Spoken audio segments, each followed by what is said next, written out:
Ya, Assalamualaikum, salam literasi.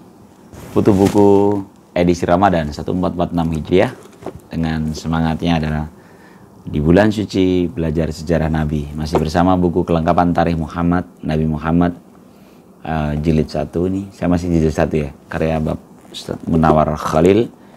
Ada 3 jilid ya. Ada total dari bab yang ada di dalam 3 jilid itu 53 bab, dan saya mencoba menyampaikannya 2 bab, membaca dan mungkin menyampaikan lewat putu buku ini secara bertahap 2 bab sehingga nanti ya tanggal 25 sudah selesai gitu, sekitar tanggal 25 Ramadan, atau bisa lebih cepat sehingga di tanggal 20 sudah bisa fokus i'tikaf. Nah, kesempatan kali ini karena ini hari ke-8, bab 15 dan bab 16. Bab 15 ini judul babnya adalah kepergian Nabi Muhammad SAW ke Taif dan berbagai peristiwa di sekitarnya. Ya, dimulai dengan kedatangan Nasrani Najran. Saya sekilas-sekilas saja ya, karena sepertinya waktunya tidak cukup panjang, tapi yang penting teman-teman punya pandangan poinnya di mana, terus silahkan nanti perdalam. Jadi yang pertama adalah kejadian Nasrani Najran. Jadi ada sekitar 20 orang utusan dari Nasrani Najran yang datang benar-benar mau ketemu Rasulullah untuk memastikan kebenaran, apakah benar ada Nabi dan Rasul Allah. Apakah Muhammad ini seorang Nabi dan Rasul Allah sesuai dengan kitab mereka, kitab Injil gitu. Jadi mereka datang menemui Rasulullah di pinggir Ka'bah, bahkan disaksikan oleh para pembesar Quraisy. Mereka tuh benar-benar bertanya ini itu, menginterview, membaca, membandingkan kebenaran kebenaran informasi dalam kitab mereka yaitu Injil dengan kondisi Rasul gitu. Benarkah ini yang dimaksud dalam, kan Injil sudah menyebutkan itu kan. Sehingga sampai dengan akhirnya Nabi Muhammad diminta untuk membacakan beberapa ayat terkait yang terhubung dengan keyakinan mereka, dan akhirnya mereka menangis. Ini mirip dengan raja di Habasyah ya. Jadi sebenarnya mereka pun tahu informasi ini dari Raja Habasyah. Jadi mereka datang, Nasrani Najran, dan akhirnya mereka memeluk agama Islam, mau berikrar mengikuti jalan Nabi Muhammad SAW. Ini kabar gembiranya di bab ini.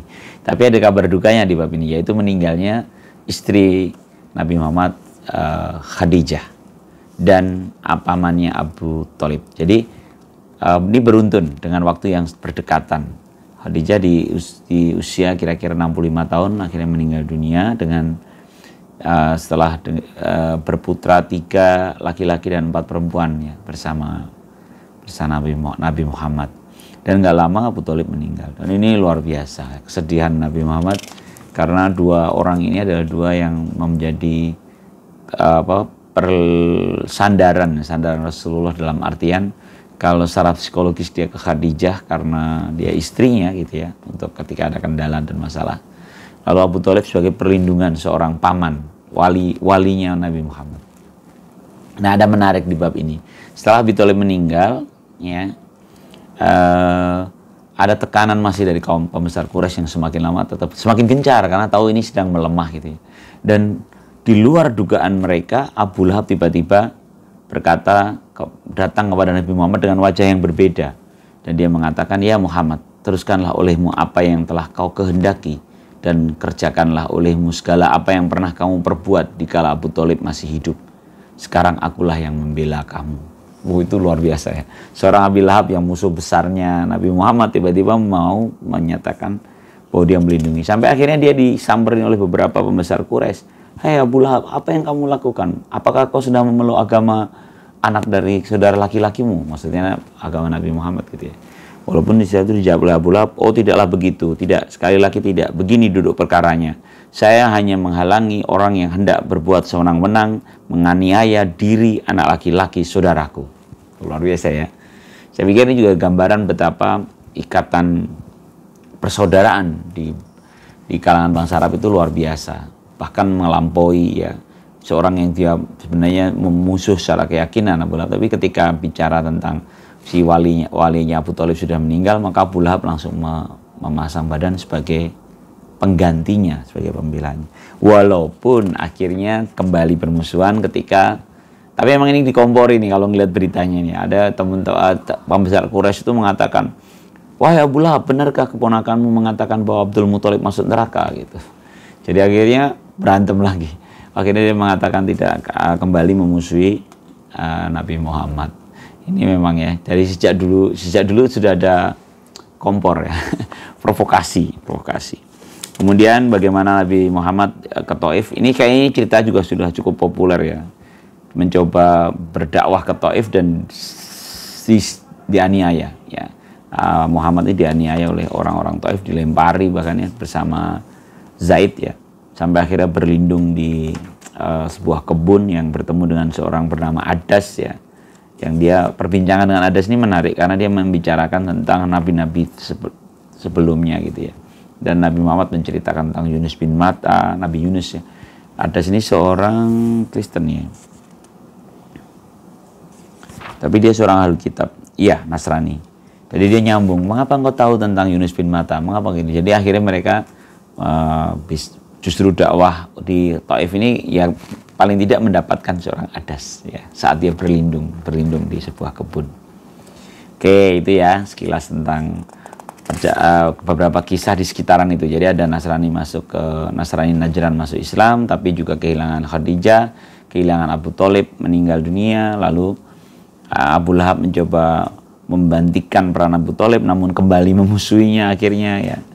Dan bagaimana ada beberapa tokoh-tokoh yang akhirnya masuk Islam. Ini juga seru sih, tapi cukup panjang ceritanya, nanti boleh teman-teman baca. Ya, yang jelas di ulasannya apa ya, kata kuncinya di bab ini adalah ya itu sih kejadian itu. Karena nanti setelah ini masuk ke bab 16 adalah bab penghiburan. Jadi setelah dalam masa-masa tahun kedukaan karena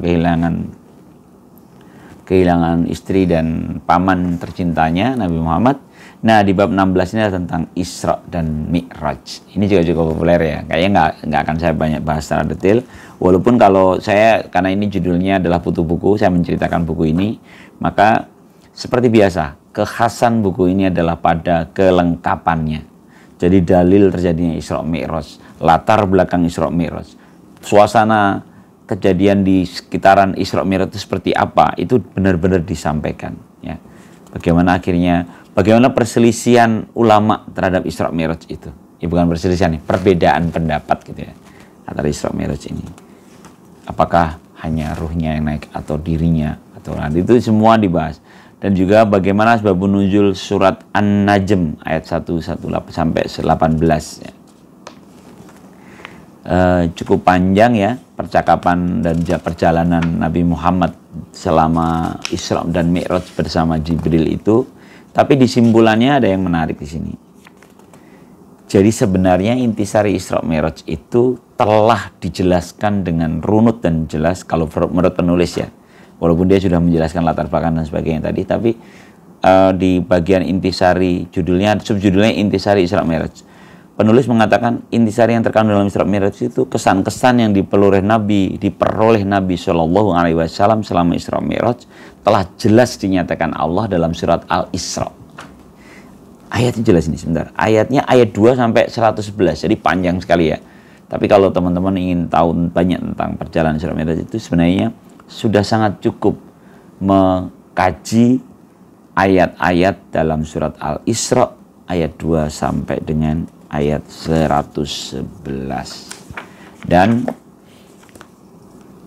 oleh-oleh dari langit itu oleh Nabi Muhammad setelah diperjalankan ke langit ketujuh itu adalah perintah sholat 5 waktu.